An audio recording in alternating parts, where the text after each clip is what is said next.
I have a special guest from Canberra, David Campbell, and welcome to the Dream Job podcast. Thanks very much. All right, so my first question for me is, can you tell our audience like what you're doing and what inspired you to do it every day? Absolutely. I've had quite a diverse background. I've worked in the Royal Australian Navy for 20 years. I've been in and out of the public sector in corporate organisations for a further 20 years. Yeah. About 10 years ago, I started doing business coaching, and I went into that initially because I was thinking to myself, I want a job where someone's not going to tap me on the shoulder and tell me I'm too old. Oh yeah. And then as I started developing my business coaching, I became more and more passionate about it. One of the things I did for myself, and I would encourage anyone who's thinking about their future in any way, shape or form, come up with some sort of a phrase that gets you out of bed every morning. Yep. Mine quite literally is, I want to transform people's thinking, giving them the freedom to succeed. And so that phrase gets me out of bed every morning. If I can have one aha moment every day where someone says, I get it, and from that they can implement a change, I'm a happy man. Wow, yeah, that's powerful. That's really powerful. Yeah. So mainly you found your purpose, no, and then you can get up and it's like, look, I can do it. I can teach people how to do it. Yeah. Absolutely, yeah.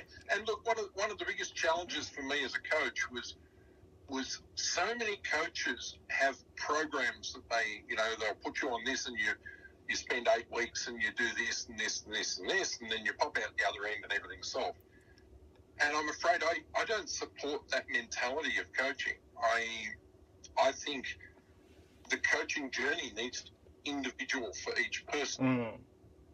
And so about 2 years ago, I came up with a framework that I use in my coaching. And it's using the design of the ship behind me that you can see in the back. Yeah. It's a ship called the Blue Nose. It's out of Nova Scotia in Canada. But the concept is that if as a business owner, if as a person who is a worker in the industry, if you can pull yourself out of the business and apply principles that exist in maritime life, like, we've got a solid keel, we've got a solid hull, our masts are strong and strong one. If you start applying some of these principles and learning how to sail and navigate, then you can take those back into your business. And it's a really powerful way of growing your business. And so it's, you hear that phrase, I'm trying to work on my business, not in my business. Yeah, that's right. That's what I'm doing. I'm getting people to step out of their business so they can actually work on it. They can actually look at it from a distance, apply new principles, and bring those back into the room. Wow, that's beautiful. That's very nice. Yeah, that's well. Mm. And did you get any mentor, or you are self-taught?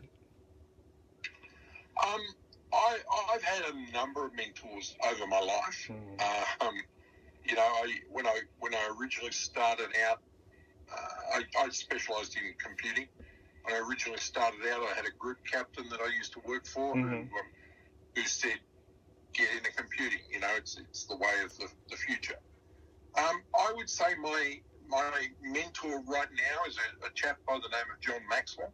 Yeah. He's an American. He is probably the preeminent speaker on leadership and business in the world. Wow. He's written upwards of 120 odd books about leadership, and I am part of his organisation. I'm what they refer to as an independent certified coach. So I've done their coaching program, and I'm certified by them to use their coaching program. Wow, well done. Congratulations. And moving to another question, what advice would you give to a younger you or a younger generation? I love that question for it. I thought that's really clever.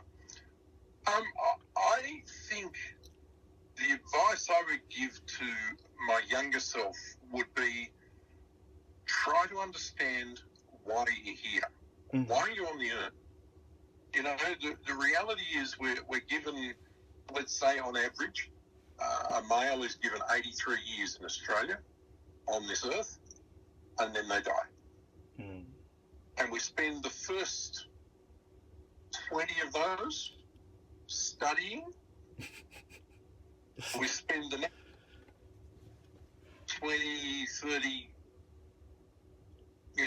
learning trades or growing in business or whatever it might be.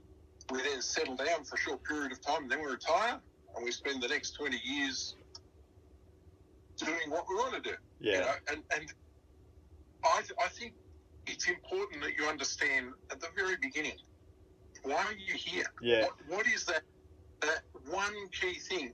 Like that question you asked me at the very beginning about, what is the thing that gets you out of bed? Inspire you, yeah. Yeah, what is it? If you can nail that, and then you write that up on a whiteboard or you paint it on your wall. that would be amazing. You see that every single day, and you just remind yourself, this is why I'm here. Yeah. This is what I'm. Yeah, life will be much easier, much faster. I think more creative with all our communities. Someone that I got the power, I've got the confidence to do this, and I'm gonna share. I'm gonna love my community. I'm gonna do this again and again. That's. I think that it takes so much time in life. Yeah. Like you're right. You're completely right. And it stops you from procrastination. Mm. It stops you from following the shiny things that go off in our lives, and running down pathways that are not where we're meant to be. That's right. Yeah, I completely agree. Yeah, changing to the another question. I mean, I think you already give the answer. Is would you say that you have a dream job? You already say it. Definitely. Oh yeah, absolutely. I'm in my dream right now. Yeah, dream life, and yeah. It's not easy. No. It's hard. It's a hard work. It's many years of experience and wisdom from different people, Yeah. And reading a lot of books, listening a lot of podcasts. Well, it makes it worse when you start writing your own books, when you start generating your own podcasts. Oh no. Okay, and we only have like 5 more minutes, but this is the last questions. Thank you so much, actually, for your time. Just pretend that you have unlimited money and resources. What would you do to help our planet and communities? So my wife and I have supported a group called Compassion Australia, Mm-hmm. Which is about helping people in overseas with living conditions and that sort of thing. Mm-hmm. About 5 years ago, we came across a group called the Wilkins Foundation, and they are specifically aimed at helping young girls and women get an education, but they're in Vanuatu, so it's just looking at that community. If I had unlimited resources, I think I would put it towards helping educate particular women in our societies, because they're the ones who get left behind, particularly in third world countries. Mm. And I think the world would be a lot better place if all of us had education, not just the select few. Wow, thank you so much for sharing. This is powerful. I got a startup in Kenya, which we do in permaculture, and then the women are participating a lot in creating this food forest and no farming techniques like with machinery, just to have biodiversity of trees and things like that. And the women are willing to stay at the same level as men, and then they're so creative, and like you said, we should support more. Yeah, that's definitely. Mm. Yeah. Yeah. All right, so that's for me everything. I will put the link to your contacts and see if my audience wanted to contact you and keep in touch with you as well. So That'd be great. I'm very grateful that I have this interview with you. Thank you. I appreciate you having the time and doing it. Thank you. Have a lovely day. You too. See ya. Bye for now. Bye.